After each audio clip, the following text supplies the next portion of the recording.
بسم اللہ الرحمن الرحیم۔ جامعہ ترمذی حدیث نمبر 31۔ فرمان مصطفیٰ صلی اللہ علیہ وآلہ وسلم۔ عثمان بن عفان رضی اللہ تعالیٰ عنہ کہتے ہیں کہ نبی اکرم صلی اللہ علیہ وآلہ وسلم اپنی داڑھی میں خلال کرتے تھے۔ جامعہ ترمذی حدیث نمبر 32۔ عبداللہ بن زید رضی اللہ تعالیٰ عنہ کہتے ہیں کہ رسول اللہ صلی اللہ علیہ وآلہ وسلم نے اپنے ہاتھوں سے سر کا مسح کیا تو انہیں آگے سے پیچھے لے گئے اور پیچھے سے آگے لائے، یعنی اپنے سر کے اگلے حصے سے شروع کیا، پھر انہیں گدی تک لے گئے، پھر انہیں واپس لوٹایا یہاں تک کہ اسی جگہ واپس لے آئے جہاں سے شروع کیا تھا، پھر آپ نے دونوں پیر دھوئے۔ جامعہ ترمذی حدیث نمبر 33۔ ربیع بنت معوذ بن افرا رضی اللہ تعالیٰ عنہا کہتی ہیں کہ نبی اکرم صلی اللہ علیہ وآلہ وسلم نے اپنے سر کا 2 مرتبہ مسح کیا۔ آپ صلی اللہ علیہ وآلہ وسلم نے پہلے اپنے سر کے پچھلے حصے سے شروع کیا، پھر دوسری بار اس کے اگلے حصے سے، اور اپنے کانوں کے اندرونی اور بیرونی دونوں حصوں کا مسح کیا۔ جامعہ ترمذی حدیث نمبر 35۔ عبداللہ بن زید رضی اللہ تعالیٰ عنہ کہتے ہیں کہ انہوں نے نبی اکرم صلی اللہ علیہ وآلہ وسلم کو دیکھا کہ آپ نے وضو کیا اور اپنے دونوں ہاتھوں کے بچے ہوئے پانی کے علاوہ نئے پانی سے اپنے سر کا مسح کیا۔ جامعہ ترمذی حدیث نمبر 36۔ عبداللہ بن عباس رضی اللہ تعالیٰ عنہما کہتے ہیں کہ نبی اکرم صلی اللہ علیہ وآلہ وسلم نے اپنے سر کا اور اپنے دونوں کانوں کے بالائی اور اندرونی حصوں کا مسح کیا۔ جامعہ ترمذی حدیث نمبر 37۔ ابو امامہ رضی اللہ تعالیٰ عنہ کہتے ہیں کہ نبی اکرم صلی اللہ علیہ وآلہ وسلم نے وضو کیا تو اپنا چہرہ 3 بار دھویا اور اپنے دونوں ہاتھ 3 بار دھوئے اور اپنے سر کا مسح کیا اور فرمایا دونوں کان سر میں داخل ہیں۔ جامعہ ترمذی حدیث نمبر 38۔ نبی اکرم صلی اللہ علیہ وآلہ وسلم نے فرمایا جب تم وضو کرو تو انگلیوں کا خلال کرو۔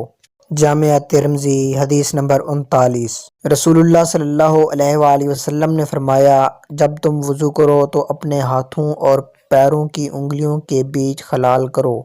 جامعہ ترمذی حدیث نمبر 41۔ رسول اللہ صلی اللہ علیہ وآلہ وسلم نے فرمایا ایڑیوں کے دھونے میں کوتاہی برتنے والوں کے لیے خرابی ہے، یعنی جہنم کی آگ ہے۔ جامعہ ترمذی حدیث نمبر 42۔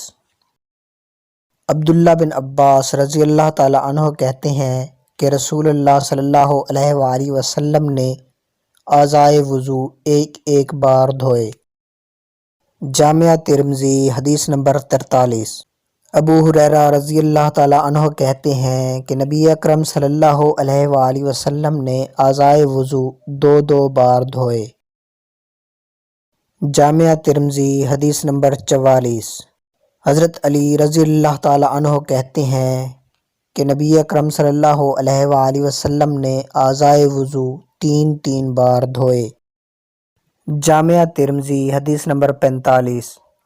ابو حمزہ ثابت بن ابی صفیہ سمالی کہتے ہیں کہ میں نے ابو جعفر سے پوچھا کیا جابر رضی اللہ تعالیٰ عنہما نے آپ سے یہ بیان کیا ہے کہ نبی اکرم صلی اللہ علیہ وآلہ وسلم نے اعضائے وضو ایک بار، 2 بار اور 3 بار دھوئے ہیں؟ تو انہوں نے کہا جی ہاں، بیان کیا ہے۔ جامعہ ترمذی حدیث نمبر 47۔ عبداللہ بن زید رضی اللہ تعالیٰ عنہ کہتے ہیں کہ نبی اکرم صلی اللہ علیہ وآلہ وسلم نے وضو کیا تو آپ صلی اللہ علیہ وآلہ وسلم نے اپنا چہرہ 3 بار دھویا اور اپنے دونوں ہاتھ 2 بار دھوئے، پھر اپنے سر کا مسح کیا اور اپنے دونوں پیر 2 بار دھوئے۔ جامعہ ترمذی حدیث نمبر 48۔